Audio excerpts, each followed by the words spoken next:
is what we're made of. Standing our ground, here it goes down. Oh, you and me, we're gonna be legendary. Oh, wait to see, we're gonna be legendary. Ain't no time like the here and now. Yeah, we showed up, now we showing up. Oh, you and me, we're gonna be legendary. Legendary. We're gonna be legendary. Raise up a white flag. Didn't come this far just to turn back. The curtains fall for the last act. Breaking that levee, breaking that levee. We don't back down. This is what we're made of. Standing our ground, here it goes down. Oh, you and me, we're gonna be legendary. Oh, wait to see, we're gonna be legendary. Ain't no time like the here and now. Yeah, we showed up, now we showing up. Oh, you and me, we're gonna be legendary. Legendary. We're gonna be legendary. We don't back down. This is what we're made of. Standing our ground, here it goes down. Oh, you and me, we're gonna be legendary. Oh, wait to see, we're gonna be legendary. Ain't no time like the here and now. Yeah, we showed up, now we showing up. Oh, you and me, we're gonna be legendary. Legendary. We're gonna be legendary. Legendary. We're gonna be legendary.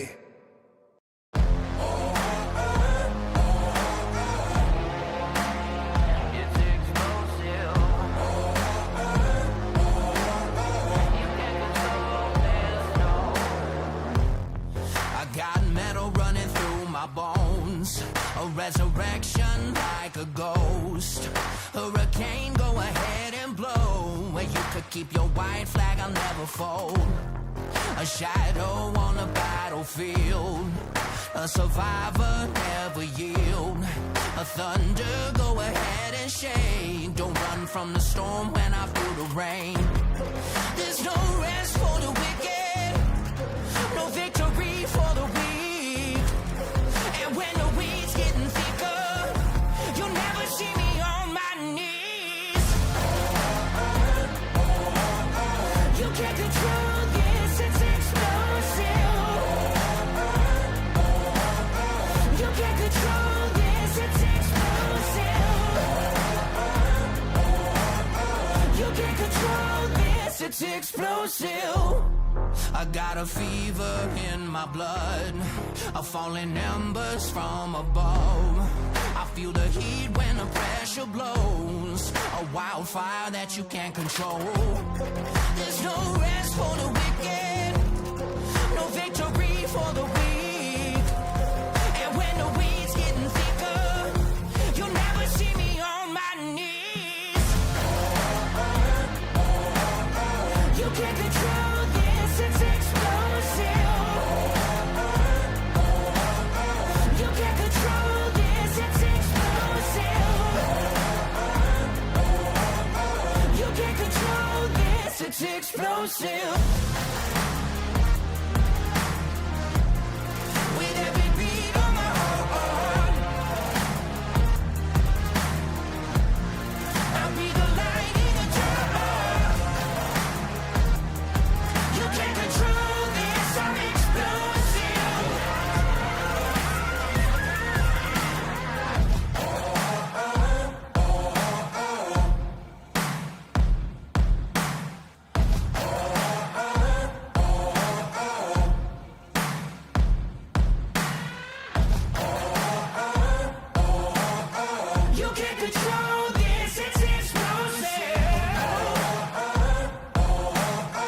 You can't control this, it's explosive. You can't control this, it's explosive. You can't control this, it's explosive. We're a racing family that you can trust on and off the track. So if you're looking for foundation repair, go online or give us a call to schedule your free inspection. If we fix your foundation and you mention Race On Texas, you will get a 1-year free subscription to the All Access Pass. 10 years of speed. 10 years of stories. For the past 10 years, we've been more than just spectators. We've been the heartbeat of local racing, growing alongside the tracks, drivers, and fans who make it all possible. From the dusty turns to the checkered flags, we've shared every triumph and every challenge, making memories that last a lifetime.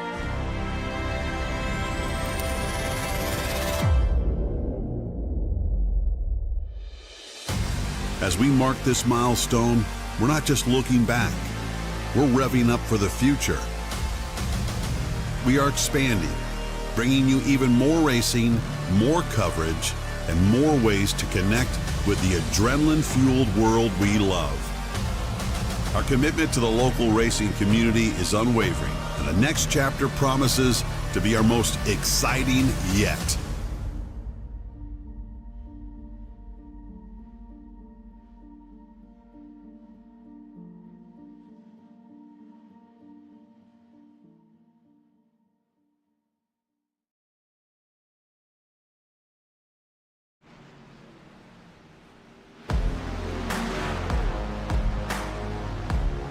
iRacing on LSRTV welcomes you to the continuation of the Sim Racing Point Full Throttle Sim Racing Truck Series. Tonight we're at the virtual Auto Club Speedway in Fontana, California. Yeah, this track don't even look the same anymore since they totally demolished it, trying to have it be a half mile. But the 2-mile precision banking facility is where tonight for the next round of, again, the trucks of Full Throttle Sim Racing. Welcome to iRacing on LSRTV. I'm Wesley Outland. Jeremy Stanley is alongside. He'll be my color analyst. Of course, producer-director is Charles Wooten. And Jeremy, we were talking a little bit before we came on the air, and we were chatting about how exciting Auto Club Speedway can provide some great racing. Precision banking, I think, is something we're probably going to be saying a lot. If you're looking at the monitor, you can see where there's like 5 lanes literally lined in, if you will. They're literally mimicked in their parts of the racetrack where you could literally race on this surface from the top of the safer barrier all the way to the bottom of the white line to the apron. And I think we're going to see these trucks have a fun run tonight. Good evening. Yeah, good evening, man. The weather strips there, you can clearly see them around this entire 2-mile track. And the beautiful thing on this simulated surface is iRacing has actually added grip to the 4th and 5th line. So usually if it's not added grip, you're going to run the bottom. That's how California/Auto Club used to be. But in the recent years, they've added that grip in the 4th and 5th lane. So you will see trucks here tonight, like you see right now, running that 4th and 5th groove. You get that air pressure, you build it up against the right side of your truck. On that 5th groove right next to the wall, it pushes you back down, plus you get the added grip, so it really helps your speed overall. And of course, the 4th lane, you can use that 1-lane shift up, and with the grip, you don't have to worry about hitting the wall so much. So you'll see them fan out real quick early on, probably more so later half in the run, but the first few laps, I would imagine, you're going to see a couple trucks go up there real early here tonight. The 5-minute clock has now begun for qualifying as we see the Pennzoil Shell number 7 Chevrolet of Wayne Grossi, first man out of the gate to qualify. While we do that, let's take a look at the Race On information for tonight. It's brought to you by Race On as always. Watch live and replay coverage as a subscriber to raceon.com. Here is a look at the information tonight for Auto Club. No fast repair, 100% fuel capacity, 3 sets of tires. That is, of course, the 2 sets in the pits is the original set that they'll drop the green with. 3 attempts at overtime if need be. This race is going to be 200 miles, and it is going to be broken down, obviously, into 2 stages. There'll be a 25-lap stage, and then, of course, Jeremy, after the caution flag, they'll make that sprint for that 75-lap run to the checkered flag. Yep, you get that little stage right there. They introduced this early 2023, I do believe, and they have stuck with it for both their Monday Night Cup Series and the SimRacingPoints.com Truck Series here on every single Wednesday. And it's worked for them. I kind of like it. You get the good mix in between. I love stage racing when it's implemented right. Not the super speedways, I could care for it less there, but on the 1.5-mile, 2-mile tracks like this here, it gives you a nice little short stint, little short track feel, then it gives you a nice long run feel as well, where you're guaranteed at least 1 green flag pit stop if they go the distance without a wreck. It's a little bit of everything going to be happening here tonight. Let's take a look at the weather conditions on the bottom right of the monitor for tonight's events at Auto Club.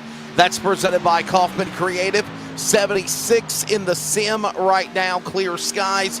Wind speed at 13 miles an hour. Track temp is only at 78. They're heading towards dusk, meaning they're going to be racing under the lights as Wayne Grossi's got a problem.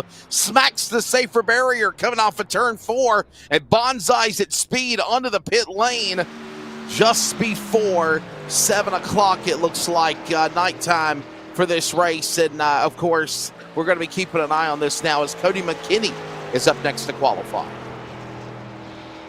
He joined last year, too, here at Full Throttle Sim Racing, and he has been pretty stout. He came in winning races early, had a mid-season lull, and I have not called much races from FTSR here in 2024, but I'm quite interested to see how he stacks up now after being here for over a year here in the Truck Series. And so new colors for him, too. I'm not used to seeing these this paint scheme from him, so look at him. Building that speed up there in the 3rd and 4th lane, maybe even the 5th there on corner exit, turn 3 and 4. This is going to be his first posted time. This second lap, though, will be the money lap for him. Yeah, by the way, if you're keeping up with the point standings for this event, you think of Richie Coy now. Richie's been on a tear lately in that, of course, Drive Victory Fuel entry. Number 19 right now, he has a 10-point lead over Cody McKinney. Believe it or not, actually, Jeremy, Cody had the points lead last week, but he did not have a very good run. And in doing so, that gave the lead back to Richie Coy for Fury Motorsports. Here goes Tony Solari now. Right now, top 5 of the point standings, separated by, it looks like 36 points, as it's right now Richie Coy with a 10-point lead over Cody McKinney, as I aforementioned. TJ Bartell is back 11, 15 back is Bobby Terrell, who right now is the fast qualifier. Joe Flanagan, Pepto Joe, is 36 back, and that right now is your top 5 in the point standings. As now we see Marshall Johnson changing up his colors, now in a Caterpillar number 9. Usually he's in that Craftsman Tools entry. Yep, real good line there. Real shallow exit. You don't have to sweep up to the top of the track in turn 4. It sweeps kind of for you, and you can bring the truck down. And there he goes across the line underneath the white solid line. P8 for his first lap here for Johnson. And really loose, slided it through turn number 1, back down the truck. This lap will not be any good. P8 so far for the best position here for the number 9 in qualifying. So here's something you got to remember. Obviously, usually the Sim Racing Points Full Throttle Truck Series and the Cup Series on Monday night, they mimic the real NASCAR schedules. Well, the thing is this. After last week in Indianapolis and the trucks at Lucas Oil Speedway last Wednesday night, the real NASCAR leagues are off. They're off for the Olympic breaks in Paris that start on Friday. So in doing so, they had to find a way to fill in these races. So they added Auto Club and Talladega Super Speedway. Will return back to the regular Cup schedule with the penultimate race of the 2024 B schedule at Richmond and wrap it up in 4 weeks at Michigan. Right now, let's take a look at the starting lineup for Auto Club. Jamie Cutoff, kart racer from the Commonwealth. He'll be on the pole in the 35, and Bobby Terrell will be right there alongside of the 14, row 1. Row 2 will find Ryan Chapman in the 2. TJ Bartell, solid in the points, will be in the 20 in second. Row starting 4th. Moving row 3, Cody McKinney, second in the point standings in that 28, followed by Richie Coy. Somebody's got to put a bounty on this guy. He's been dominating. James Torrey, Marshall Johnson make up row 4. And your top 10, Jeremy, will find Wayne Grassi and Sherwood Williford in the 1. 11th on back is going to be Michael Blackner and Michael Sheffield. 13th and 14th will be Joey McKinney and Jeff Chandler. 15th and 16th will find Jason Anderson and Nathan Bigart. 17th place, Lewis Meglin, and 18th place, Tony Solari. 19th, Dave Nestor, and the 20th place truck. And the final one to take the grid here tonight, Kyle Milliken in the number 42 for Elevated Esports. So it'll be 20 trucks. Kyle Milliken will be the man that will obviously be the driver we'll be watching here, as this field has not even rolled off of pit road yet. Quickly gave the starting lineup, as again, these drivers will go for 100 laps. Again, 25 laps in stage number 1, 75 laps for stage number 2, and the field is now fired up and rolling off pit road. There you see the number 35 machine, the pink Motorsports entry. That is the Toyota of Jamie Cutoff, the 35 for Team Connie Esports, and boy, he comes so close to having well, he had a decent finish last week. Just bottom line, nobody could catch the 19 of Richie Coy. Here's something to think about, though, Jeremy, as they're on the parade lap. Richie Coy's going to be kind of mired in the back this time for the start of this race. Usually he's been up in the front row for the last couple of weeks. Not tonight. He'll be starting in that 5th position when we drop the green in a moment. Richie's got some work to do, man. This guy has been putting on crazy amount of laps in 2024 in his sim racing career. Multiple different leagues called his race last night for the RSR Next Generation Cup Series. He's going to switch over here to this 2-mile track and a truck. So bouncing around a little bit between the cup and the trucks here, and excited to see what he's got in store here tonight under the lights here in California. So Jamie Cutoff in the Toyota, slightly dangerous Bobby Terrell in the Chevrolet number 14. That makes up the front row as we get ready to drop the green flag now. Pace car scampers, makes the left-hand turn onto the pit lane. Field approaches the Geico restart zone for the initial start. We're green flag at Auto Club. Well equaled start there, 14 on the top, mimicking Jamie's start here. For the number 2, Mr. Chapman's going to take a look here. Already seeing him fan 3 wide, at least across the track. First 3 lanes being utilized in the opening corners here in tonight's event. 3 wide now for 2nd, 3rd, and 4th, as Jamie Knopp is going to get a little 2 or 3 truck length advantage here. They go back to 2 wide. Here comes Richie Coy in the attack real early. Already going to find himself here in P3 once he gets around the number 2 here at Chapman. Working off of turn number 4. Here they come down to the line. Put the first lap on the board and give it to Jamie Cutoff. Terrell in 2nd, but look at Coy at the bottom of the apron, and that's allowed. Battles with McKinney. This is about to be 3 wide. Coy thought about it, backed away. Now he'll get up under the back end of the machine.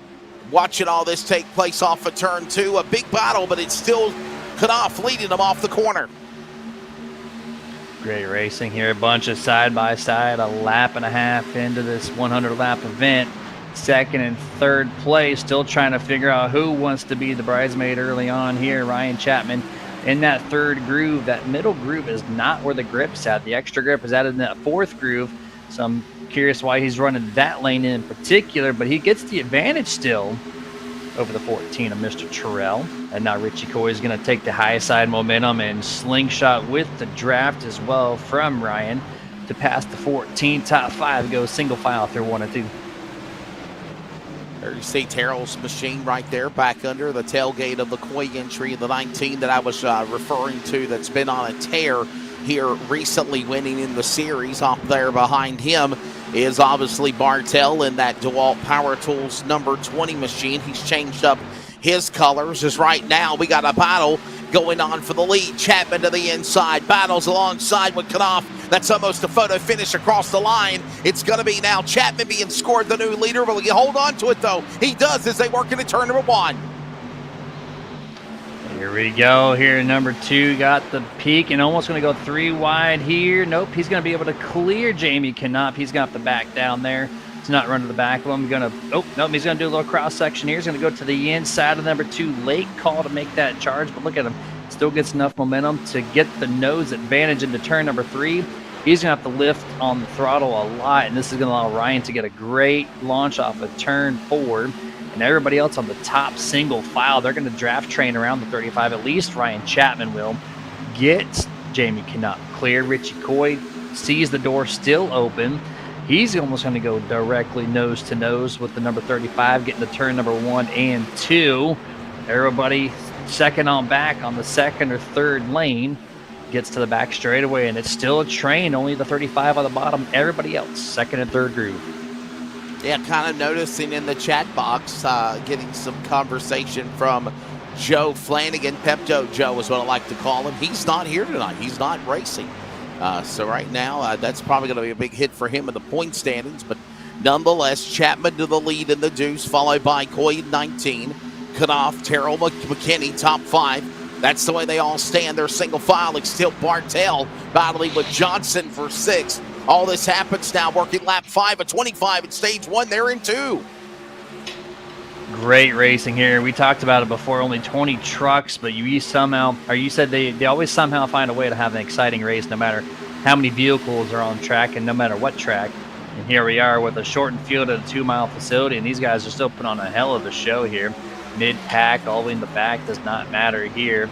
This is still the battle now for the race lead. Richie Coy looking to the inside of Ryan Chapman. At the line, looks like Chapman barely squeaks that one out by 3/100ths of a second. Holds the lead over Richie Coy into turn number 1. So is Chapman in the lead, but not for long. Here comes now Richie Coy, the number 19, the points leader by 10 on Cody McKinney.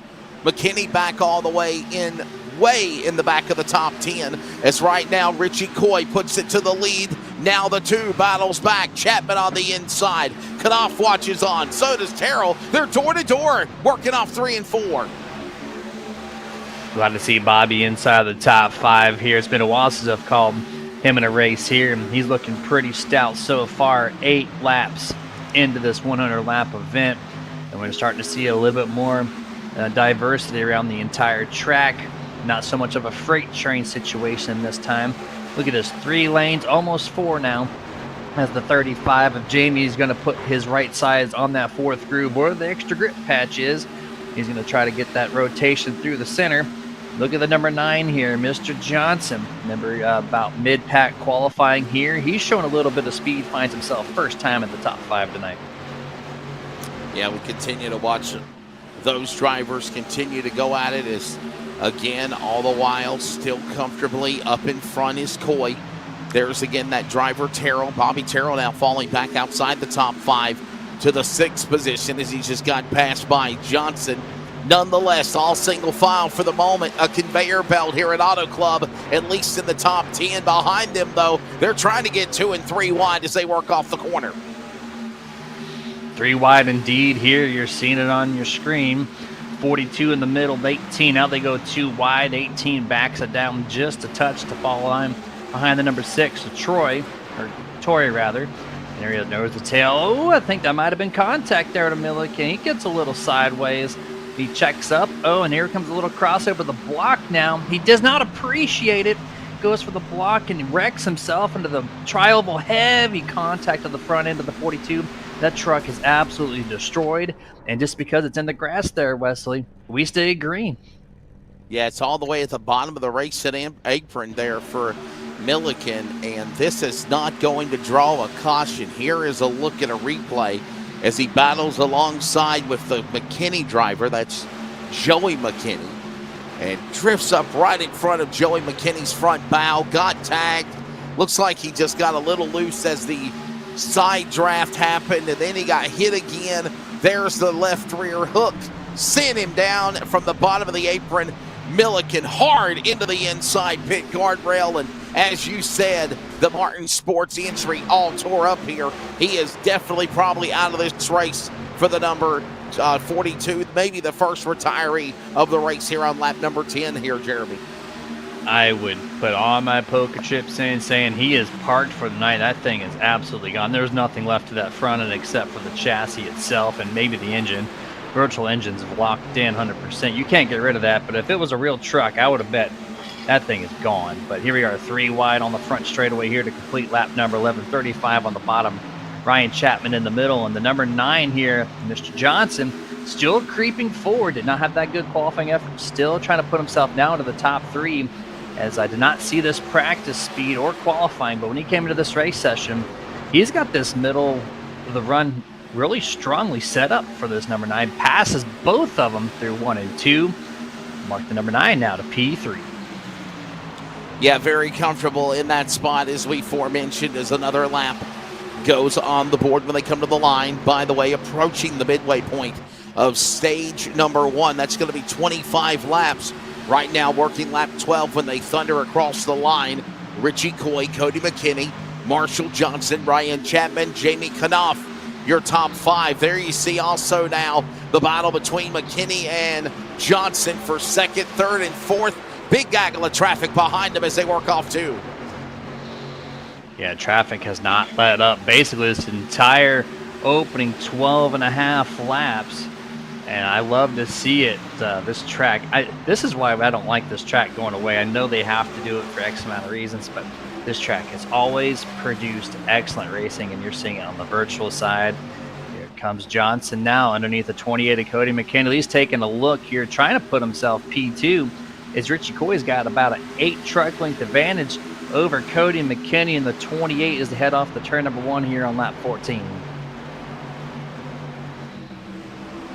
Richie Coy still the leader. And we mentioned just again, Jeremy, the sheer domination that we have seen, especially in this B season of the 2024 schedule, by the driver of the Victory Fuel entry, number 19. By the way, don't forget, go to drivevictory.com.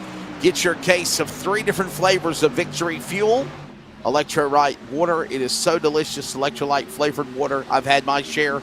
I'm a fan of Throttle Punch, but, you know, you can be able to get whatever kind you like, grape, punch, or lemon. And when you do that, go to, again, drivevictory.com. In the checkout, put in hashtag FTSR for Full Throttle Sim Racing. And, Jeremy, you get 10% off on your order. Yeah, 10% off. It's a great 2-flavor combination. They got lemon, they got fruit punch. It's called Throttle Punch. I actually have one on my desk. Oh yeah, at this time as well. And I would bookmark drinkvictory.com. I would bookmark them because they have Purple Potion. They introduced back in June as a new flavor coming out, and has not come out yet because of marketing reasons, but expect it to be on the shelf real soon. Okay. Well, I know they definitely have started promoting it, because I've seen the purple can, and I'm like, man, I'm ready to grab me some of them. So, and I know they're actually working on, I believe, an apple flavor, I think, is the next one. That's possibly there is a whole. There is actually, I've seen if you follow them on social media, I saw a post on their Twitter, on their X, about 3 weeks ago, I think it was, and there was a post, if you will, Jeremy, that said, we've already created these 3 amazing flavors. What other new flavors would you like to see? And I think one was strawberry. Another one was, obviously grape, but that's coming already. I think there was one about orange. One was watermelon. One was apple. So, those are ones that are kind of like in the, if you will, the R&D department. They just got to kind of, make the drink, get it right, and it's process it and sell it. That's right. Bank on your 2 flavors to make you a bunch of money, and then go explore with that extra cash and find all the great flavors that we can love to enjoy from them. But back to the racing surface here. It's got a little spaced out for the first time after 15 plus laps around California. You see in the back, they're still a little too wide spanned out, but when they get back to the corner, they're going to all go back single file into the corners. And look at this. You see the 5th lane, the number 20 right now, in that yellow Toyota Tundra. really running that fifth groove. That's TJ Bartell. And you can see the speed. He clears Bobby Terrell, who's kind of falling back here. Utilized too much tire grip and tire wear in the first opening laps. But now he catches the two of Ryan Chapman, who's also falling back to fifth place. Goes back to the fifth groove. And let's see what kind of launch he gets here off of turn 4.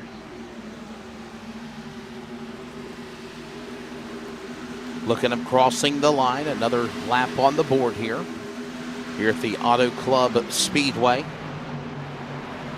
Still a long way to go in this one. Obviously, we are approaching 7 laps to go in stage number 1 of this race, breaking down into 2 stages. Right now, even Steven, everything calm, cool, collective, as Jeremy mentioned. It was a little chaotic at first. They got stacked up about 2 and 3 wide. Had that little incident with Milliken, and obviously we do know Milliken is officially now out of the race, Jeremy. So 19 trucks left on the track, 19 on the lead lap, and we're approaching lap number 20 here next time by. 6 laps to go before we're going to see that stage caution fly. Mr. Johnson there in the number 9. I did not even catch that. Marshall Johnson is just on a rocket ship, man.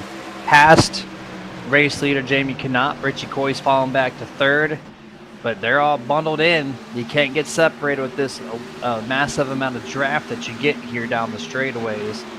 Very, very, very long straightaways on this 2-mile track. Richie Coy going to slide it to the 4th groove to try to pass Marshall.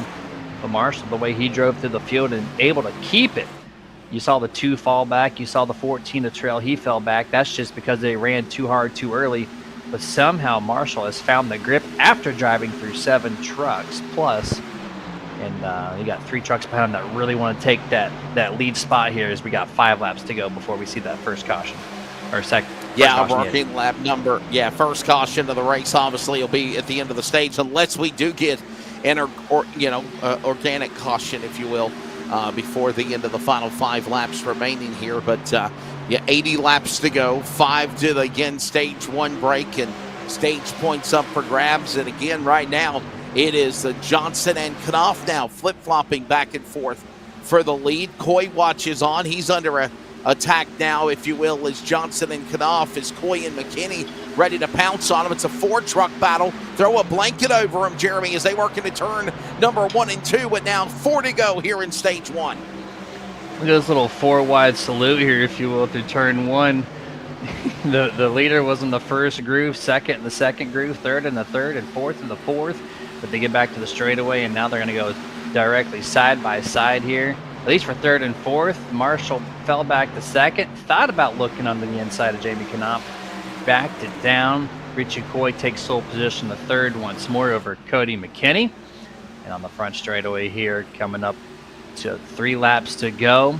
The number 28 now gets the draft, looks to the inside of Richie Coy in the 19. Heads it off into turn number 1, almost gets him cleared. Richie drives it in hard to maintain the door panel position. Oh, and Cody gets really tight, has to check up a lot. Richie Coy's going to secure that spot now. Watching all these drivers working their way back to the line. Another lap about to be completed here at Auto Club Speedway. This is the original Auto Club Speedway, 2 miles in distance. Obviously, their final race was last year in February. Checkered flag fell, and of course, Kyle Busch was the winner of the final race there at Auto Club Speedway. Then they decided to tear it down, and right now the plan is to make it a half-mile short track, but then, you know, construction ceased. But right now, thanks to iRacing, we still have this track as a nice memory. And I'll be honest with you, this is a really racy place right now. I think people are just being kind of more give and take, if you will, here in the early first stage, Jeremy. And I think it'll be more chaotic as we move into the latter stages of this race today. Oh, it really will. It'll get there. You see a little spaced out now, but on the second half of this race, the really long run, I think about 5 laps or so before they have to make that green flag pit stop. If they get there, things will be nicely bundled right back up. A lot of shifting for position, but we're focused on the race lead right now. We got a half a lap left before the stage break. The number 9, Marshall Johnson, 2 truck lengths behind Jamie Knopp, who snakes down the back straightaway, trying to break the draft from Marshall. Get to turn 3. Marshall goes up to the second groove. Jamie Knopp's going to take the first. Here they come off of turn 4. Time running out as they come to the line. This is it for the end of stage number 1. Last lap remaining as Jamie Knopf, the kart man, now back up in front again. There's the yellow flag. He will win stage number 1 as the caution flag will be unfurled over the field. Looks like it's a good drive for Toyotas in the top 10. 5 Toyotas actually. 5 Toyotas, 3 Fords, and 2 Chevrolets in the top 10 at the end of stage 1. That includes Jamie Knopf, Marshall Johnson, Richie Coy, Cody McKinney, TJ Bartell, your top 5. Then it's Chapman, Williford, Solari, Terrell, and Blackner. Jeremy, when they cross the line here, all getting stage points. I got a feeling everybody will be coming down pit road. It'll be a flurry of activity. And then, of course, we'll set ourselves up for the finish of this race. Great first stage. Excited to see what stage 2 brings. And then go back to green flag racing around lap 30 or 31. As you see your race leader catch up to the pace car halfway down the back straightaway. Pit road will be open this time. Every single truck expected to come down and get 4 fresh virtual Goodyears and a full tank of virtual Sunoco fuel. And they'll be all ready, set to go for stage 2.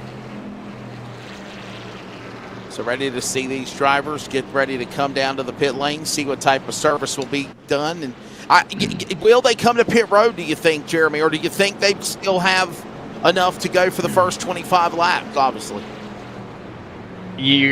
Every single truck's going to come down. You might as well. If you don't, you're going to be a sitting duck. This track is abrasive. It's very bumpy. You can't really savor like you would like a Charlotte or something. So I don't expect maybe one truck, maybe one, but no, it looks like everyone's coming down on my end. Survey says all of the 19 of the 20 starters, of course, with the elevated esports entry 42 of Kyle Milliken out of the race in the early going on lap number, I believe it was lap number 3 or 4 of the race. He is out, but lap 8 of the race, my apologies. But other than that, everyone else is on pit road. They hit their pit stalls. That lets us take a break as well. We'll thank our partners, iRacing on LSRTV. More coverage from Auto Club Speedway when we return.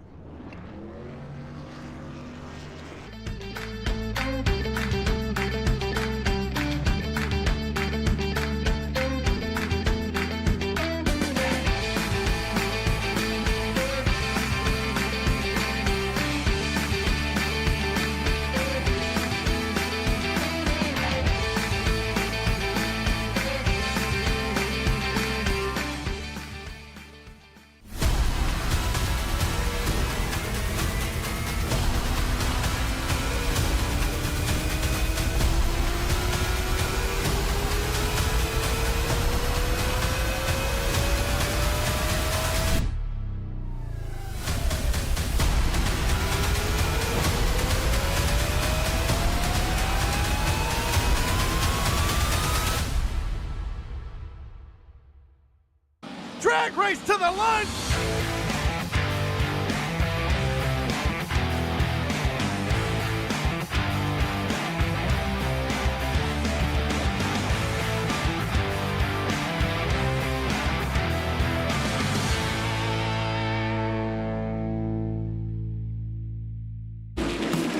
We're a racing family that you can trust on and off the track. Here at Hercules Foundation Repair, we are here to help with our free in-home evaluations and personal repair plans. So if you're looking for foundation repair, go online or give us a call to schedule your free inspection.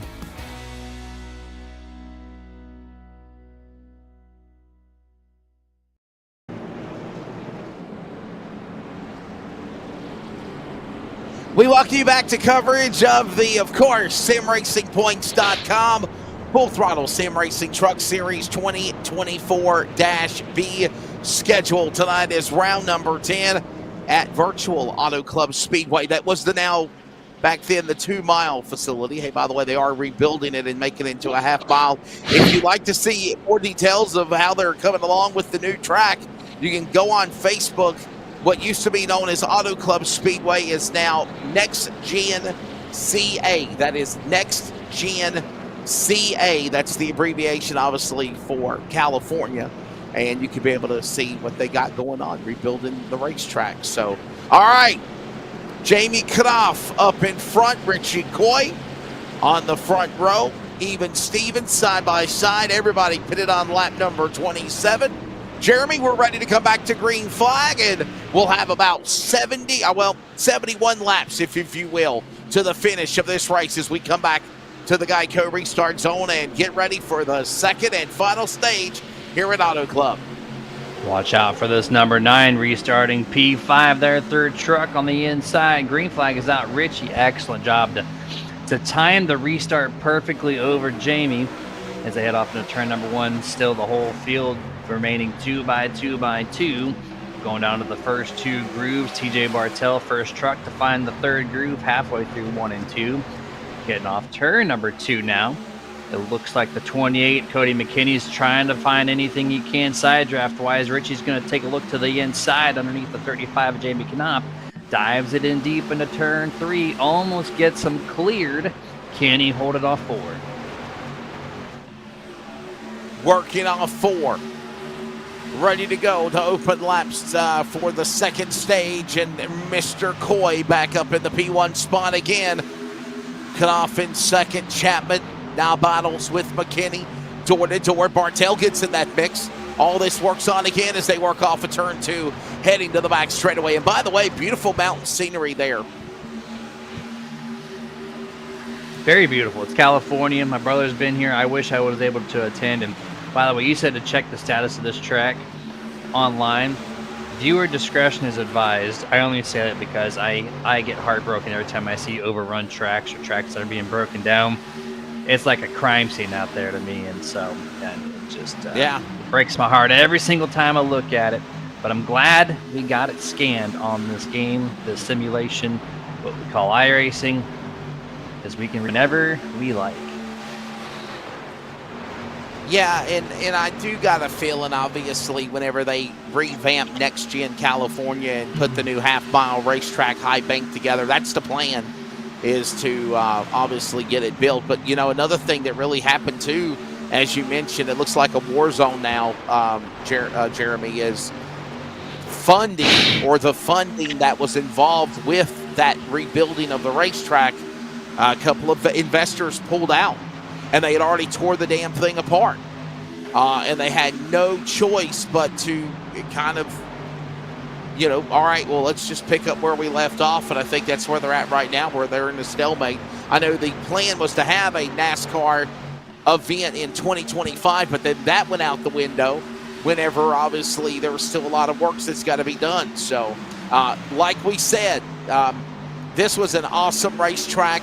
I will be honest, Jeremy, I wasn't a fan of Auto Club Speedway when it first come out, but it was because obviously it was brand new and the track had to become abrasive and it had to work in the pavement, the tires, and more races made that facility be what it is now. Now you're looking on, again, iRacing here, and that's what everybody will remember when they think of that February event that Kyle Busch won. This type of racing surface, 4, 5, 6 lanes, precision banking. It's very exciting. A lot of pushing, shoving, very intense racing, no doubt, as we're seeing here right now. Things start to amp up in this race as we work lap number 35.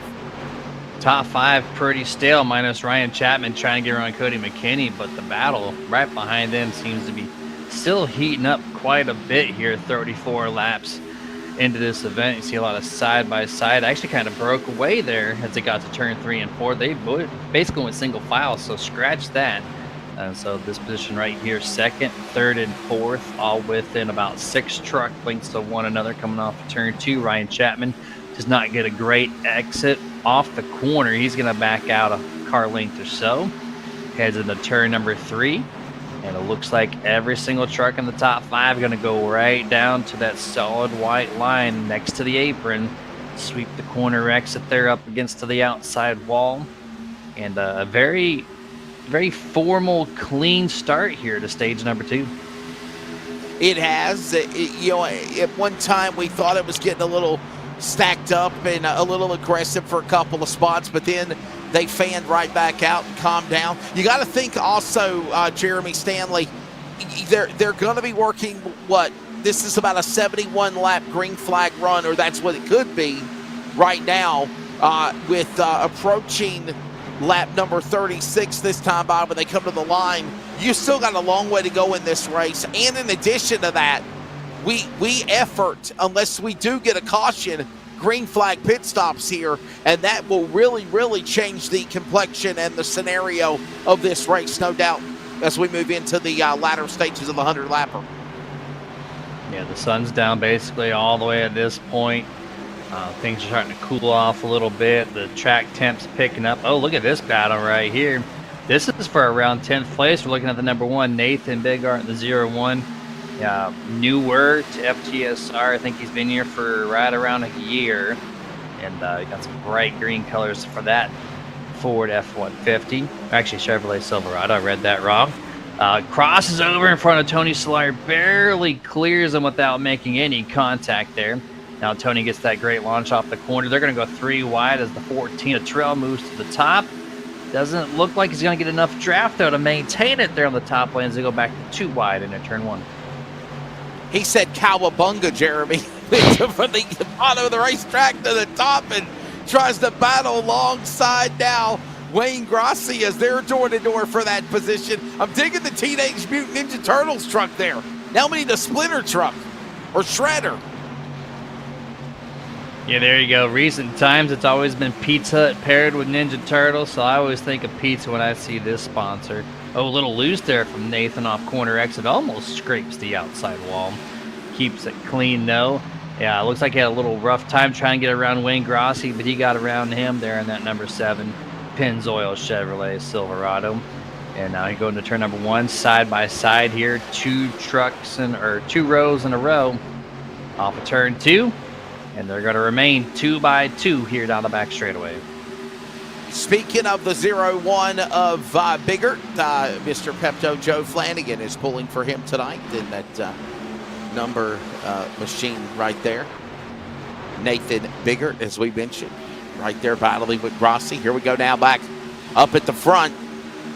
This behind is for, I believe, 4th and 5th. This is Chapman on the outside, the blue and black machine. That's the driver of the 2, the 9 Caterpillar entry. That is the Cat Toyota. That is Marshall Johnson. And they're battling side by side, and now they'll break away with Johnson back in front as they work the back stretch again for 4th. And good battle still here on your screen. 4th, 5th, 6th place. These 3 are nose to tail. A little bit further back, I see a bunch of trucks already utilizing the 4th groove as they're trying to find some speed. But look at this here.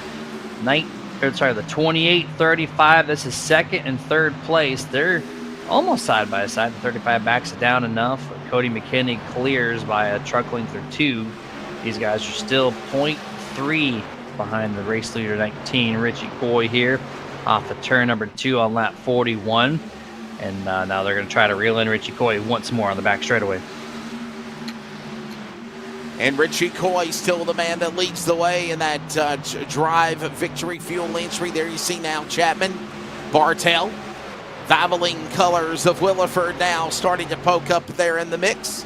Also Solari in the 11, Grassi in the 7. All this going on from 5th back to 9th, if you will. Starting to get a little entwined, tangled with each other. Nobody, though, quickly trying to go 3 or 4 wide as that goes on. Now speak too soon. 3 wide behind them. In the middle, there's the number, I believe, the 31 at Chandler. Jeff Chandler pulls away, or at least he did, from one of the trucks. Now Bobby Terrell, though, on the top, the 14. He got a great side draft run there. I thought the 31 was going to have him cleared, but guess not. But he gets to turn 3 and 4, and here we go. With 2 or 3 truck lengths to spare, moves up in front of Bobby Terrell, shifting forward a little bit. The number 11, Tony Solari, having a great run right now. So far, P7, 2.5 back of your race leader, his teammate Richie Coy from Fury Motorsports. He's going to follow the third and fourth lane, which has picked up momentum, Wes. So there's a lot of trucks now utilizing the upper half of this place. Yeah, it's starting to get a lot more intense, if you will, watching them work around the racetrack one more time. Again, right now, Solari down to the bottom. Look at now Grossi on the inside. He's got, of course, Biggert behind him. Up top side is Williford. Williford has Solari right there in tow. All these trucks continuing to work across the line. We're closing in on the halfway mark of this race officially. That will, of course, complete the first 100 miles of this race. Obviously, 200 miles, 100 laps around the 2-mile track that is Auto Club Speedway. And here we go again. Get back in line. Not for long, though, Jeremy. They're shuffling and doing up into 3. Wayne Grossi taking a deep approach, early entrance into turn 3, trying to pass Ryan Chapman into 2. Does not get the exit he needed to maintain that speed as he kind of blinks out. There he's back. I thought he was going to be gone for a moment. Cycling back to the 19, Richie Coy, race leader, has the 28 of McKinley looking to the outside. He does not have corner center speed. He's going to have to follow single file once more behind Richie. Does he take a look to the inside, or is he going to push him all the way through the back straightaway? Looks like he does so. Gets to turn number 3, half a lane up higher, gets a little clean air on the nose to help the rotation of the truck. Richie's going to push up a little bit more. 3-truck battle here, still within 0.3 of a second all together. Yeah, whenever I see a little, trucks starting to pop in and out on the screen, I call it a little ink and blink and nod, Jeremy. So looks like it's finally back in view again as we watch Coy, McKinney, Knopf, top 3, and believe it or not, they're starting to pull away from Johnson 2 seconds back in 4th, 3.5 seconds back from Bartel and company. And as we go back behind that battle, Williford, Johnson, Bartel, Solari, they're having a nice race amongst themselves, but they are 3-4 seconds back behind the leader. Yeah, they're almost racing too strong. Oh, the number 7's way out of shape. Wayne Grossi into the grass there on the front straightaway. We see the 22 here as well. Cutting the grass on the front stretch. Michael Blackner. Oh, and no, I did not see that. That's the number 7, Wayne Grossi. Takes the Kyle Milliken line late in the front straightaway. Smashes the inside wall. The second victim to fall to that infield wall, and that's going to ruin the second trucks race tonight. And no caution, Jeremy. No yellow flag. We saw it happen to Milliken, as you mentioned, around lap number 10 in the race. Now as we approach halfway, Blackner did go off track. He got back on the race course, but the number, all tore up. Tough break for Wayne Grossi in the number 7. I wonder if we can go to the production truck, Charles, and get a replay of it, because there's really not much anything going on track. Watch this. We're looking at the 7 and the 22. Blackner has fell back to 17th, and Grossi is back to 19th, and I'm understanding we can't get a copy of a replay of it, so my apologies on that. But that's a tough break, though. And, Jeremy, it doesn't trigger a caution, and I think that's the biggest no dice for somebody like Grossi or Blackner. Grossi's going to be out of this race. Shades of what happened to Milliken. And then, obviously, now, the driver, Blackner, he's fell all the way in the back of the pack. As Ryan Chapman finds down pit road, the first truck to take it under green flag stops here. But yeah, when you wreck below the racing surface, iRacing does not typically trigger it as a caution. But that was clearly, in some shape or form, a multi-truck wreck. It didn't start that way, but it definitely ended that way with 2 trucks into the infield. So I'm surprised we did not see a yellow either automatically flown by iRacing stewards or by admins alike. But either way, this is what we got. We're staying green flag pit stops. It seems that we started at least with the number 2, Ryan Chapman. And you got to think also with Chapman coming down pit road, Jeremy, do you feel like he might have been trying to go for the undercut? Obviously, with Ryan Chapman trying to maybe go for an advantage on someone else, because they kind of pitted even Steven on lap 27 when everyone else did. Yeah, I couldn't tell. I don't know if he was even a part of that wreck or not. I thought that was a really early stop. Remember, we restarted on lap 30, right? So that would have been just shy of 20 laps, which is, they ran the full 25 laps on the opening stint. So I don't know if that was just maybe he recognizes there's going to be a 2-stop period and maybe taking that huge undercut. That's very much a possibility. The truck looked pretty clean, though, when he came down pit road, so that quite possibly be the case. Different strategy than others, but I can tell you that Ryan Chapman is still on pit road. He's been on pit road for a very lengthy amount of time now. It's going on over a minute, as a matter of fact, Jeremy, that the number 2 Toyota for Elevated Esports, Ryan Chapman, has been on pit road. So there might be a problem on the number 2 machine, as it's already gone over a minute pitting for the driver of Chapman, and it still says he's on pit road. So we see Coy, we see McKinney, we see Knopf. They're the top 3. That's the way it stands again as we're single file going back into turn 1. Oh, and just after halfway. Yeah, just after halfway. Unfortunately, the number 2, he had been up in the top 5. Jeremy, I know you said you kind of had different reservations on what you thought of super speedway racing, but, Talladega is one of those wild cards that I think where any and everybody have got a shot to win, for sure. I love super speedway racing. I just don't know if stage racing should be a part of it, because it's already close racing as is, and stage racing promotes you to run hard a little bit more in the race, right? But you're already doing that, so I don't know. I know everyone's got different opinions on that one, but I like the stages on the 1.5 miles and 2 miles. It makes so much sense. But look at this, first pass in a while. Richie falls back to second place. Jamie Knopf takes sole possession by 2 truck lengths over Richie into turn number 3 here. Yeah, as we mentioned, we're down to the final 4 races of the 2024 B schedule tonight, round 10 here at Auto Club Speedway. Next week, Talladega Super Speedway to close out the month of July. Then we got 2 more weeks in the month of August, including August 7th. We're at Richmond Raceway, Michigan, to close them out for the championship in the 2024 B schedule for the Full Throttle Sim Racing Points Truck Series. Of course, every Wednesday night, the Trucks on iRacing on LSRTV. So glad you're joining us. I'm Wesley Outland, Jeremy Stanley alongside.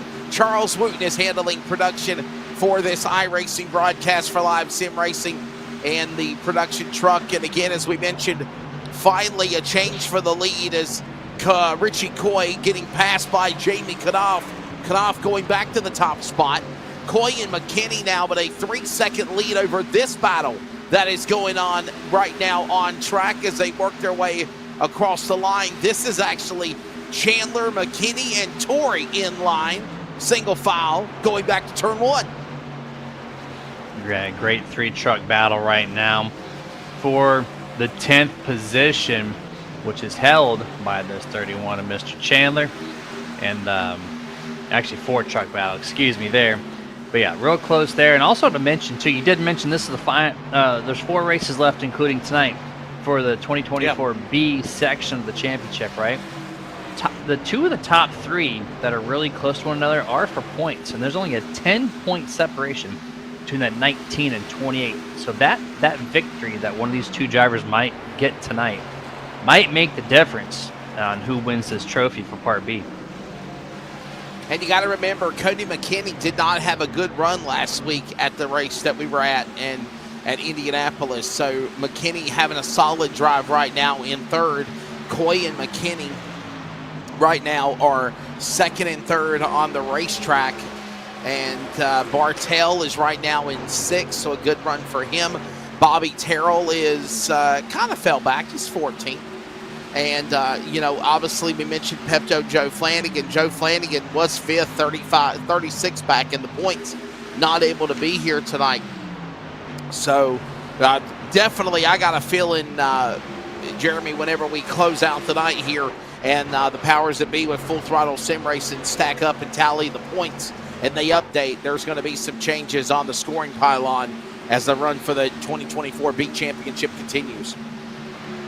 You're going to have to catch me up on something. On Monday, you said there was a cat story with one of the drivers that we were calling.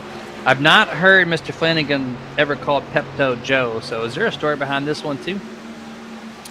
So I don't know how long, if you've ever followed the Full Throttle Sim series before, but Pepto Joe Flanagan, he's not racing tonight. He's kind of been interactive with us in the chat box. Remember, he said he was pulling for Nathan Biggert in the 01 Teenage Mutant Ninja Turtles truck. But basically, Pepto Joe Flanagan has a truck that looks like the colors of the Pepto-Bismol, the yellow and the pink. And it actually says Pepto Joe. But I thought for the longest time he was promoting Pepto-Bismol. Come to find out, though, after having him on for a post-race interview, Jeremy, the true story behind Pepto Joe was the name of his dog. So interesting. Okay, so they're both Pepto Joe. related. Yeah, yes, they are. So he named his dog Pepto Joe, and the truck looks like the Pepto-Bismol colors, if you will. Beautiful. Okay, I love it. I've not caught that one, so appreciate the info on that. Absolutely. I love the little stories like that. They're pretty cool to follow. I have covered FTSR since 2022. Haven't covered them in quite some time. But I've called probably a year and a half of this league to date since 2022. So kind of familiar with a lot of these drivers here tonight. Well, maybe Joe Flanagan will be back and have the Pepto Joe truck on the track next week for sure. As laps wind down here with 40 laps remaining. Obviously, we have had only one caution. Matter of fact, Charles, put up our Virginia811.com race summary. Thanks to our buddy Brian Morehouse with NASCAR, and reminding you of Dig with Care, Virginia811.com. One caution, that was, of course, at the end of the stage, 3 laps under the yellow flag, so 58 of the 61 laps have been under green. 6 lead changes. Right now, the most recent lead change was when Richie Coy got passed by Jamie Knopf. And again, that's your race summary. Should be, Jeremy, 2 more cautions added to the field, because we've had incidents on the racetrack with Milligan in 42 at lap number 8. And then basically a few moments ago, what was that? Now 15 laps down, when the drivers of Chapman and Grassi had problems with, of course, the other driver of Blackner, but no cautions because they happened out of the racing groove. And you know, I think some people might have mixed feelings on it. Maybe they think it should have drew a caution flag, but you know, obviously, as you explained to our audience, it happened out of the parameters of the racing groove, so therefore no hazard was given for any other drivers. That's why the caution wasn't thrown or displayed.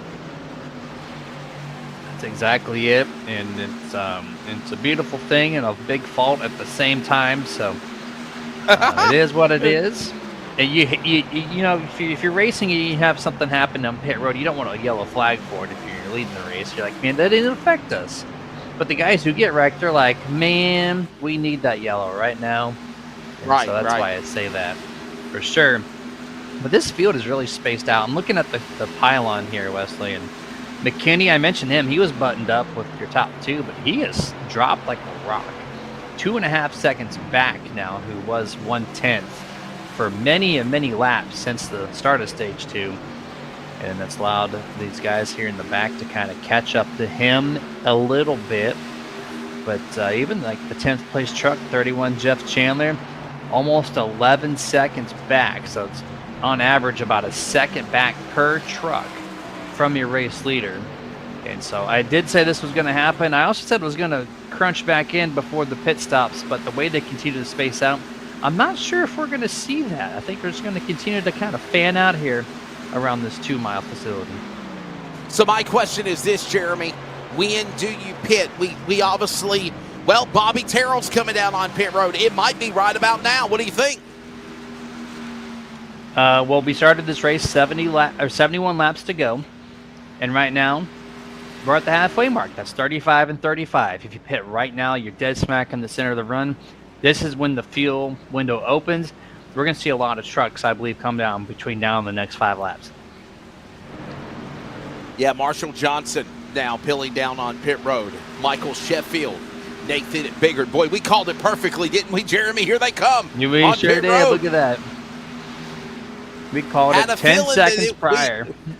Yeah. I mean, well, we've done this so long as we have. You got a sense of it, and obviously, when we saw Ryan Chapman come down on pit road at lap 49 just before halfway, we were kind of like, okay, this is definitely not in sequence with everybody else. But I think, like you said, either something was wrong with his truck or he got caught up in an accident that we didn't see with the driver of Wayne Grossi and Blackner. But nonetheless, we are watching them all peel down on pit road. Almost the entire racetrack is now empty, with maybe 2 or 3 trucks on the racing surface now, as now Cody McKinney goes to the lead. Other drivers are entering pit road or exiting pit road.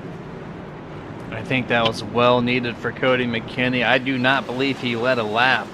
Correct me if I'm wrong, running up in the front like that, so he finally gets that lap lead secured.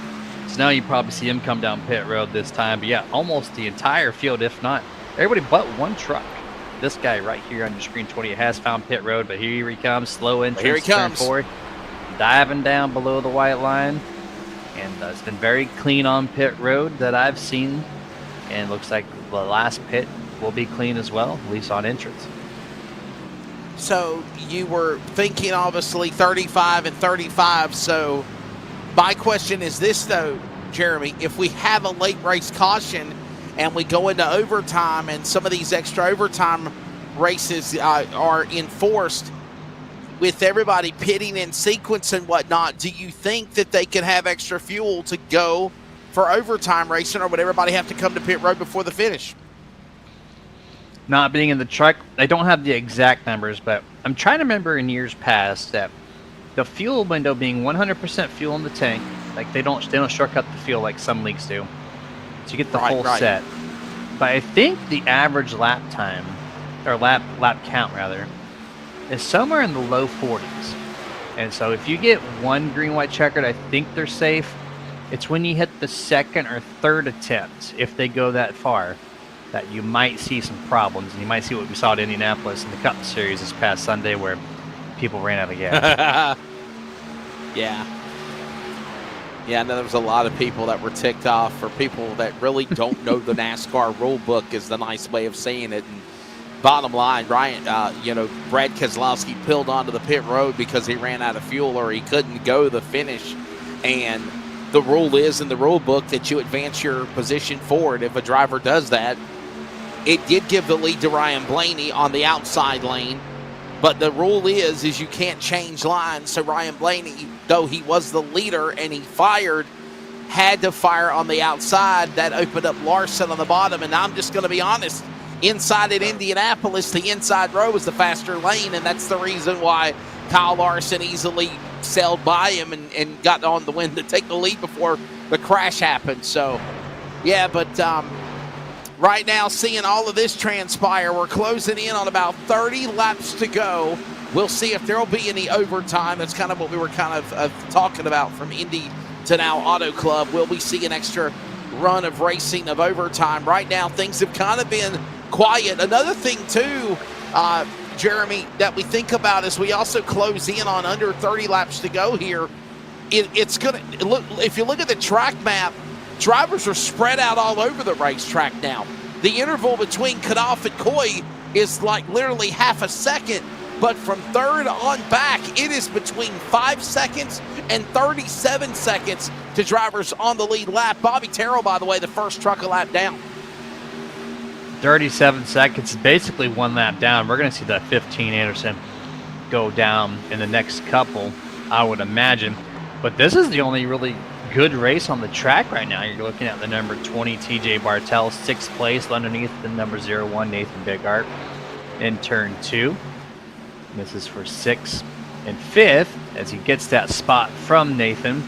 Now he's on looking Cody McKinney, who fell back to 4th after being the last truck to come down pit road on the green flag cycle. So took the lap of slower lap time, but now he's got a lap fresher tire compared to everybody else, so it might advance him back to where he was. But yeah, first and second though, just completely just holding the torch over this entire field after 71 laps.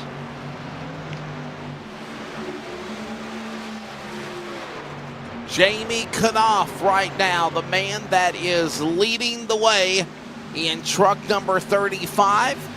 Coy is second, Johnson, McKinney, Bartel, your top 5. We take a quick break. When we come back, we take you to the checkered flag for the finish here at Auto Club Speedway with the Full Throttle Sim Racing Truck Series.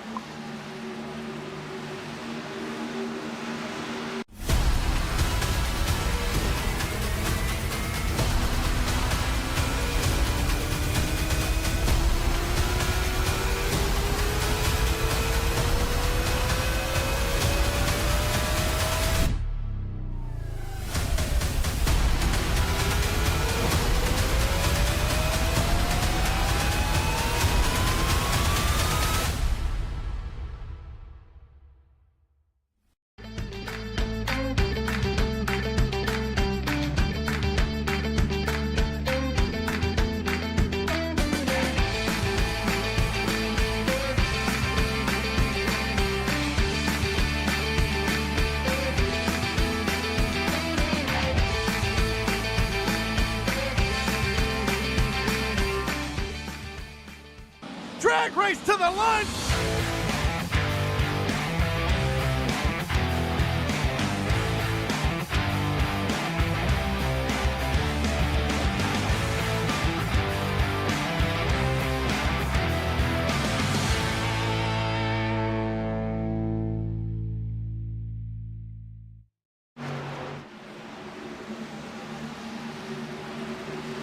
Welcome back to Auto Club Speedway. Jeremy Stanley, I'm Wesley Outland, Charles Wooten on production. Welcome back to round number 10, 2024B, SimRacingPoints.com, Full Throttle Sim Racing Truck Series, Auto Club Speedway tonight, and it has been with the exception of a couple of incidents that happened off track, Jeremy, it's been a fairly calm race. We've had some exciting moments a time or two, but right now, I think everybody is just settling themselves in for this last quarter of the event.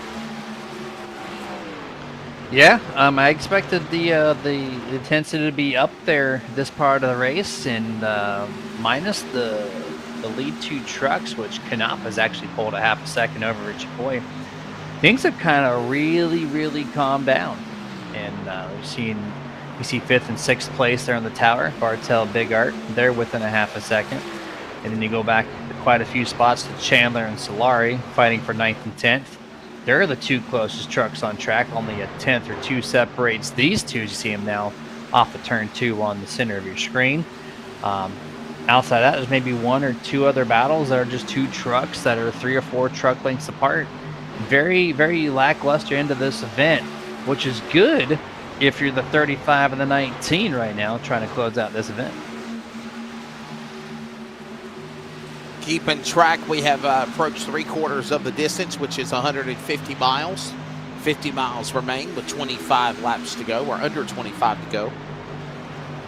There you see these guys working their way back around the track, as that, of course, is the battles between, I believe, Chandler and the Menards truck. Boy, Tony Solari about bounced off the back straightaway wall. Quickly was able to keep from hitting it, but he lost ground now with that Victory Fuel number 31 of Chandler. Looking at him running the 4th lane there through 3 and 4. Look at that launch he gets. He gets the speed difference of about 2 miles an hour, dips it down below the white line, breaks the draft, has a 3 truck length advantage over Solari getting to turn number 1 here. And he goes right back to the 4th and 5th. But you see Solari, he's going to be right up at the top 2 in the grit patch.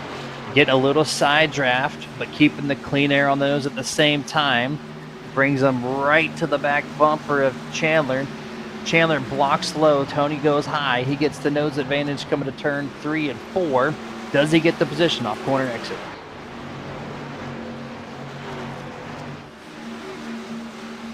Got the clear on him off that corner. Solari up against the outside of that top groove, if you will. Man, you could drive this lane 3, 4, 5 lanes wide if you're brave enough. Right now, it looks like Solari wants to ride up against the fourth and fifth lane of the racetrack.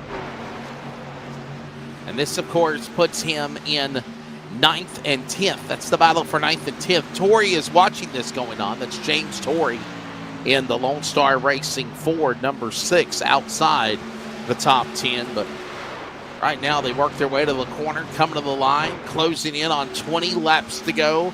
This time by when they come to the line, Jamie Knopf running away with this one now, but not by much, because if he makes one wrong slip, Jeremy only half a second back. Richie Coy's going to get him. Has a great chance if he indeed does. He gets so close to that wall. I don't know if you're going to push the issue, but man, did you see no more than maybe 3 inches separating Tony and the turn 2 outside wall? That was impressive stuff. I think you're pushing this issue a little too tight there, but he is finding every ounce of grip. And I said it in the pre-race too. If you get that close to the wall pressure actually, air pressure rather, pushes you back down the track that kept him off the wall. And they got a great launch off corner exit. It rewarded them nicely. The green machine, that's Nathan Biggert in the 6th spot. Behind him, Sheffield in the 12. Williford in the Valvoline, number 1. They are about 10 seconds back to the leaders as we are under 20 laps to go. 19 remaining when they come to the line this time by. No more green flag pit stops to be had. It is just smooth sailing from here on forth. This is your action on the track right now. 0, 1, 12, and the 1. 6th, 7th, and 8th place for position. Richie Coy still trying to get back to Canop. Cody McKinney all by his lonesome. Marshall Johnson all by his lonesome. So this is really it. And 12 gets a little looser off of turn 2. He's going to give up that launch he would have had over Nathan. He's going to settle in there. Just 1 truck length separates those 2. He's recycled the camera to the 0-1. And here they go, fanning out. 1st, 2nd, and 3rd groove all be utilized here. Though the number 12, Michael Sheffield, gets a great run on corner exit. And he almost does it, but the number 1 there, Williford, town tack to the outside wall off turn 4 exit. And Biggert about pinched Williford up against the outside safer barrier, and they all were able to just kind of back away from one another, and they'll have to reset and try again. Williford's going to try to go up on the high side, 3 wide. He can't get there off of 2. Strong effort there, not able to make it happen. Back to single file once more amongst these 3 drivers. And Michael Sheffield has the better truck at the moment. He just needs to find a way to pass. Runs the same exact line, maybe trying to push Nathan up the track a little bit, get arrow loose, does not work this time. Nathan gets the better launch off the corner exit there. They stay single file, except for when they fan out down the front straightaway. There you see him back nose to tail, turn 1. And they're going to fan out 1st, 2nd, 3rd groove again. Single file, tried to get to at least doubled up for a moment. Right now, Nathan Biggert with the fast machine. Cowabunga dude back into turn number 3 as he's got that Teenage Mutant Ninja Turtles entry 01 battling the stars and stripes of the 12 of Sheffield on the bottom. On the bottom of the racetrack, this goes on as they come to the line. It is 16, make it 15 to go when they come to the line for the leaders. It is still Jamie Knopf, Richie Coy, Cody McKinney, Marshall Johnson, TJ Bartell, your top 5. However, this battle behind them is heated up for 6th on back off 2. Yeah, great battle still here amongst these 3 drivers. Everybody else just kind of hanging tight all by themselves. So we're going to remain focused on the action on the track, which is right here. 6th, 7th, and 8th place up for grabs. 15 laps to go. So we have 30 miles left before this race is all said and done. And the 12 still in tow of the 0-1, trying to either get him arrow loose or trying to decide when. But look at Sheffield all the way to the 4th and 5th line. Brings it back down a half a groove for corner exit. But man, oh man, he's trying hard there, getting right up against that outside wall. You watch these guys working down the backstretch going to turn 3. The leaders are crossing the start-finish line right now. 14 laps to go now for Jamie Knopf and Richie Coy. There they are. And now the other drivers we were watching for 6th, 7th, 8th on back, now separated by almost 11 seconds, are now working their way into turn number 1. The back straightaway is where the leaders are. That's the interval. That's the separation, if you will, between these guys on the racetrack.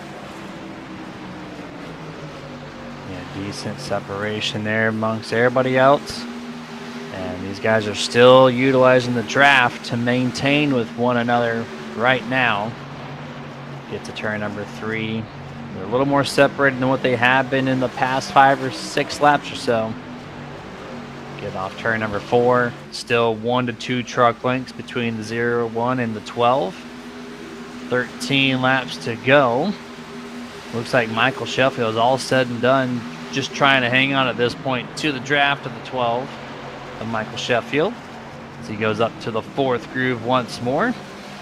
And oh, the 12 is loose. He's loose. The rear end kicks out. He's able to save it, but he's going to be able to lose a couple of mile an hour there. And that's going to bring Michael Sheffield a little bit closer down the back straightaway. And believe it or not, also, Jeremy, they're running down Johnson and Bartel for 4th and 5th. They're getting faster. They're just not faster than the front runners, but they are literally catching up to the 4th place of Marshall Johnson, the 5th place of TJ Bartel. There they are, right there in view.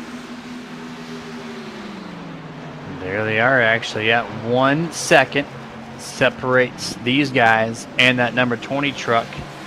Keep an eye on that scoring pylon. You see plus 10, plus 11. Exactly 1 second is the difference with 11.5 laps to go. Bartel looking underneath. A lap down truck that looks like. He's going to be able to clear him no problem. Now, if these guys racing right behind, how are they going to be able to clear this lap down truck? Closing in on 10 laps to go. And now 11 remaining. There you see a lap machine and the man in 5th, TJ Bartel. The leaders are on the back straightaway. They're about to catch up to Nestor, who is the tail-end car on the lead lap. That is Nestor in 13. As right now we continue to see the 12 of Sheffield fight the handling on that truck. And now you've got a now 5th, 6th, 7th, 8th, all in tow, working to turn 3, 10 laps to go, 20 miles remain here at Auto Club. The 12 is losing touch a little bit. Michael Sheffield loves to see this. It's going to help him just a little bit as he's now got 2 truck links once more on Michael Sheffield. And it looks like Nathan has caught the lap down truck at this time. Goes to the inside to try and take a look. This is the 15 of Anderson. Currently 1 lap down on the pylon. And it looks like the 01 had to check up just a little bit on corner exit. Able to clear no problem. But this is going to bring in these guys a little bit closer. 15 hanging on. That's right. Shifting over to the 28 now. Here's McKinney. Speaking of McKinney, Kenny. And Marshall Johnson, the 9. Look at him, 0.4 of a second behind. Johnson a moment ago, Jeremy, as we go to single digits, was around where Bartel was. He's turned up the wick now. He has ran back down McKinney in that 3rd place. But let's go up front, Charles, to the leaders. Here we go, and I got to ask you this question, Jeremy Stanley, as we close in to right now, Knopf and Coy coming to the line, this time by 8 laps to go. Is Richie Coy in striking distance to run down Jamie Knopf? And what is it going to take to have to get around him here? No, and a miracle. Next question. I'm just kidding. No, it's not going to have enough time. I've been watching the past 10 laps. Coy is a little bit slower than Knopf. And they're in the long run part of this run, right? They're almost 30 laps on this set of tires. And he's just slowly still. He's much faster in turn 4, it looks like, than he is turn 2. Coy can match the speed of Jamie in turn 2. That's not a problem. But I think turn 4, you see the plus 685. We're going to come Yeah, off turn yeah. 4 this time. And we're going to see, 7-1, 7-2 is just a little bit faster for this 35. Nothing Richie can do right now. And remember, for our audience that's watching, Jeremy, obviously last week at Lucas Oil Raceway, Indianapolis, it was a flip-flop between Richie Coy and Jamie Knopf. Jamie Knopf could not run down Richie Coy, but tonight, Jamie Knopf has figured something out, and he has taken it to his advantage. But hey, there's that lap car, or not lap car, but tail end of the lead lap up ahead. The driver in 14th place, the 13 of Dave Nestor in his Toyota. There you see him right there as you see him gnawing on the steering wheel, coming to the line. 6 laps to go. Could that be a deciding factor of this race if that tail-end lap machine, because remember, Jeremy, he's still on the lead lap.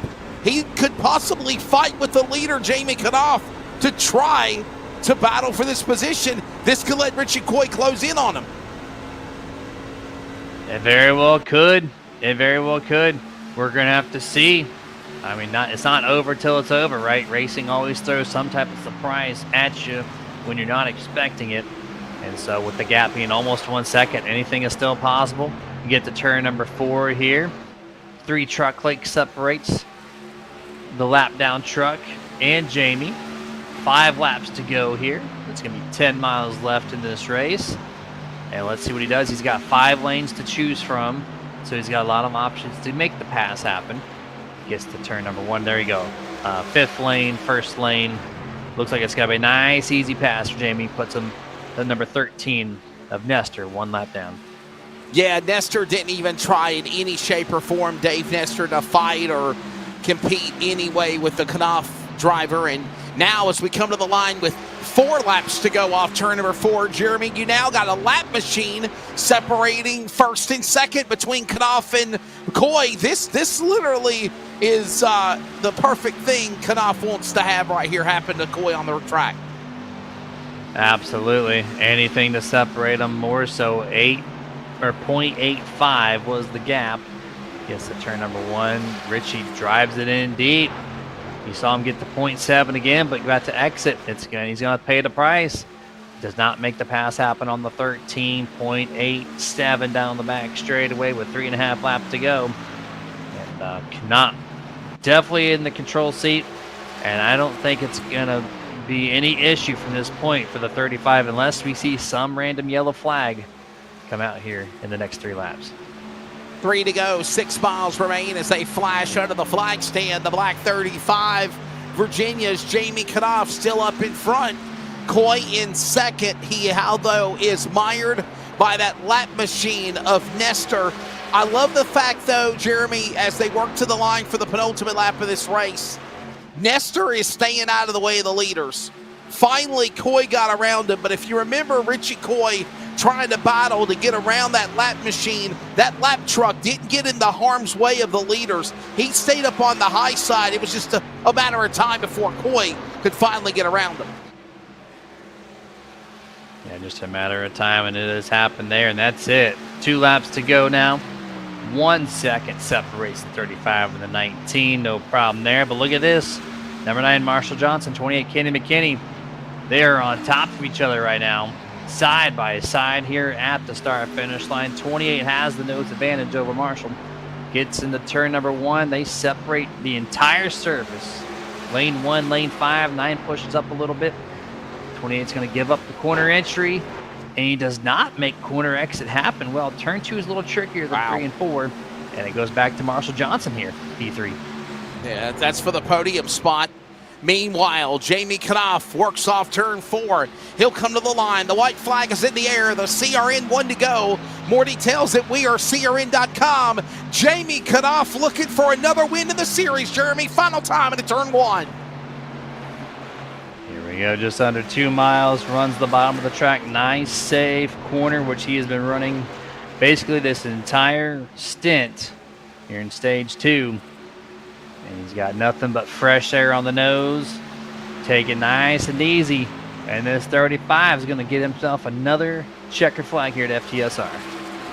Jamie Knopf is going to work off of turn number 4, actually, and it will be his first win of the 2024 B Series schedule for a driver that's all the way back in 26th in the point standings. He wins here at Auto Club Speedway for round number 10. Jamie Knopf, winner here over Richie Coy, who has by no shape of disappointment been the man that has obviously had a bullseye on his back in this schedule for the B season. Richie Coy finally gets beat by Jamie Knopf, and the 35 for Team Connie Racing will celebrate with this victory here in virtual Fontana. And I love this, Jeremy. Richie Coy's probably going to come right back there and acknowledge him. Thought he was going to give him a little door slap to congratulate him, but he didn't. But, man, good show there by all these guys tonight by Jamie Knopf winning. Richie Coy, very good at getting podium finishes. I talked to him as he finished 3rd place last night in the Cup Series at RSR. Talked to him once more for his 2nd place finish here this evening, and I'm surprised to see Jamie Knopf. You said he's his first time in 2024B. I'm surprised to hear that because this guy is always fast, but he's got a great partner on the hood of that truck. And so showing some great speed right now. Let him burn it down. It is Jamie Knopf picking up the victory here, his first win of the 2024 B season. Let's take a look at the results tonight from round 10 at Auto Club Speedway. It is Jamie Knopf, the winner. Richie Coy will finish 2nd. Marshall Johnson 3rd. Cody McKinney. TJ Bartell is the top 5. Nathan Biggert will have a good solid top 10 and 6th, followed by Michael Sheffield, Sherwood Williford, Tony Solari, and Jeff Chandler. All those drivers on the lead lap in the top 10, but 10th was separated by close to 20 seconds to the winner. Yeah, absolutely there. Then 11th through 20th to finish out the thing is James Torrey, Joey McKinney, Lewis Meglin, Dave Nestor, Jason Anderson, Bobby Terrell, Michael Blackner, Ryan Chapman, Wayne Grossi, Kyle Milliken rounds out the 20th place driver. And the last 3 did not finish this race, unfortunately. Everybody else, solid race for their camps. But I think we're going to kick it over to post-race here momentarily here, Wesley. We are. Coming up will be, of course, believe it or not, the Drive Victory Fuel post-race wrap-up. We'll grab a word with those drivers and wrap it up and get you ready for Talladega next Wednesday night. This is the SimRacingPoints.com Full Throttle Sim Racing Truck Series from Auto Club Speedway. This is iRacing on LSRTV.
Welcome back to coverage of the SimRacingPoints.com Full Throttle Truck Series from Auto Club. Jeremy Stanley, I'm Wesley Outland. We wrap things up now, but it is time for the Drive Victory Fuel post-race wrap-up. And let's speak to the winner, Jamie Knopf, my buddy of the go-kart racing world, and he still got it in iRacing too, man. Last week had to settle for silver against, obviously, Richie Coy. Whatever you did different, you figured something out, and you get your first win on the 2024 B schedule. Jamie, congratulations, sir. Thanks, sir. That was an awesome run. So what did you do differently? What was your take of the race? And obviously being able to battle and get this victory over a guy that's pretty much the dominator of the season, it seems like. Yeah, well, at Pocono, I struggled real bad through the turn number 2. So this track here, the corners are a little more traditional, so that helped me a little bit. And Dustin Hall with Team Connie Sim Performance built me an awesome setup, and it was just flawless. I could drive it hard and it didn't fall off, or I could sit there and ride and then seemed like I could make passes. And so I thought maybe I could get the lead before the pit stop there after I was able to take the lead back before the end of the stage. And it was just a few more laps longer. So my goal was to be in the lead and pit and then be the last one to pit. But Richie pitted the same lap as me. He had the same amount of fuel, I guess. And 28, he actually went a lap longer. That's what I was really wanting to do. But it didn't work out that way. But I was able to hold off Richie. He kept me honest there. I mean, I drove it hard as I could from the pit stop to the checkered flag, and he stayed the exact same distance behind me, seemed like, the whole run. I'd gained a little, and then he'd gained a little on me, seemed like. So I was just hoping he wasn't going to catch enough draft to get up to me. Jeremy. I'm here. If you got a question for the winner. Usually I let the color guy ask a question for the driver if you want. 10-4. There we go. I'm getting back into the saddle of this thing over here, man. Man, congratulations. It's been a while since I've called FTSR. I've done it a couple times this year. I did it a ton last year. Surprised to see this is your first one in the 2024 B season. But yeah, you said you had a strong setup underneath that truck. Do you feel like at this point forward, the speed that you're carrying, are we going to see more victories out of your camp? It's according to what tracks come up. There's some tracks I'm better at than others, and then so it just depends on the driver. But hopefully I can be in contention. That makes complete sense, man. We'll keep it up. Alrighty. Well, Jamie, before I let you go, man, thank your sponsors. And going any kart racing this weekend? You going anywhere? Looks like it's going to rain out about everywhere. There is a race. There is a warm-up race for the Big O at Iron City this weekend in Blacksburg, South Carolina. But the rain, it's supposed to rain from now till Friday night late. So yeah. I'm just not going to mess with it just in case. You know, well, that was actually the WKA. Jamie, that was actually the WKA Dirt National race that was supposed to be in Carnesville, Georgia, at Georgia Karting Complex. They then moved it to Iron City in Blacksburg, but yeah, I don't think the weather's going to be nice this weekend for anything. Yeah, I'm just going to sit it out. I mean, if they want to race, I mean, I hope they get to race. You know, I just don't want to get there and it rain it out and then waste the whole day and, you know, hours of work getting everything ready. So I'm just going to take the week off and be ready the next weekend. But I'd like to thank Ben Tracy. He's my truck owner, and so I was glad to be able to get him a pole and a win tonight. And thank all the competitors. It was a great race. It went green flag the whole way. I think there was a couple accidents there that didn't bring out a caution, but you know, this great group of guys that race really hard and don't usually have many cautions. So yeah. And then thank you guys for broadcasting. So it's always fun to go back and watch. Jamie Knopf gets it done. He wins here. First win of the 2024 B schedule, round 10 tonight at Auto Club Speedway. Let's go to the man that finished in second. Still a solid day. I have no doubt that he will still be the points leader going into Talladega for the next race next Wednesday night. Richie Coy, your take of tonight, man. I think maybe Jamie done his homework and finally figured out a way to get around you. Yeah, well, he We had a 45-minute setup that we did for this race that we stole from a couple other things that we worked on for 45 minutes, and I'll take a second and with a 45-minute setup. But hats off to Jamie, man. He ran hard, he ran good, clean, he was fast. My truck would get loose about 3/4 of the way through the run and then to very loose by the end of the run, and he was solid through the entire run, which made quite a bit of difference. And then when he got out front, he was there. I just couldn't do anything with him. But hats off to him, and yeah, I think we extended our points lead tonight, so we're just gonna keep trying to roll. Yeah, came into this thing 10 up over second place driver, Mr. Cody McKinney, and you bettered him by 2 positions. Talladega is always that wild card. How do you approach Talladega knowing the playoff could win, or you could be the victorious guy taking the trophy, or you could follow suit in a big wreck coming up here next week? Talladega is such a crapshoot that there's no sense in stressing over it. The only thing we can do is prepare our trucks as good as we can, as fast as we can, race as good as we can during the race, and hope everything goes our way, or at least not bad enough to take us out. I mean, it's, you need your teammates. You need to have guys there at the end. You need to have guys through the race, and if we have that, we have a good, strong team. So I think we'll have that. But yeah, it's a crapshoot. We'll see what happens. But I think we got a couple good. What do we got after that? We got Richmond and Michigan after that, which Richmond's a pretty good track for me, and Michigan will be all right. So I think we'll be able to do hopefully enough to take another championship here for Fury Motorsports. Yeah, one of the things I mentioned, if you want to thank your sponsors, Richie, in closing, was last week that, you've got these tracks like tonight at Auto Club Talladega, Richmond, Michigan, 3 totally different configurations. Definitely, it will make it wild to determine who the champion will be. Yeah, and that's the kind of the way it's supposed to be. You're supposed to be the championship of the season, which means you're good. You're going to be the best at all the tracks. Maybe not the best at every track, but the best at all the tracks put together. And that's what I think a champion should be. And I think over the last couple of weeks, I don't think I've finished lower than 3rd in the last 4 or 5 races, and that's, for me, that's just as good as the championship, that I'm up front every week, and so many different types of racetracks, and that's as a race car driver, that makes me really happy. All right, there's Richie Coy. Got any sponsors, bro? Yep, Victory Fuel. Got to thank Victory Fuel for being on board. Got to thank FTSR Sim Racing Points for being on the series, LSRTV, and thanks, guys. Appreciate it. There's the man that'll be P1 going into the race at Talladega next Wednesday night. Second tonight here for Richie Coy. Let's go down to Marshall Johnson. Marshall, usually, obviously, in the Craftsman colors.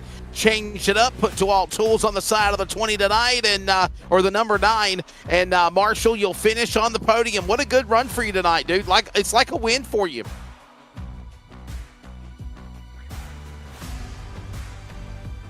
Marshall Johnson, are you there?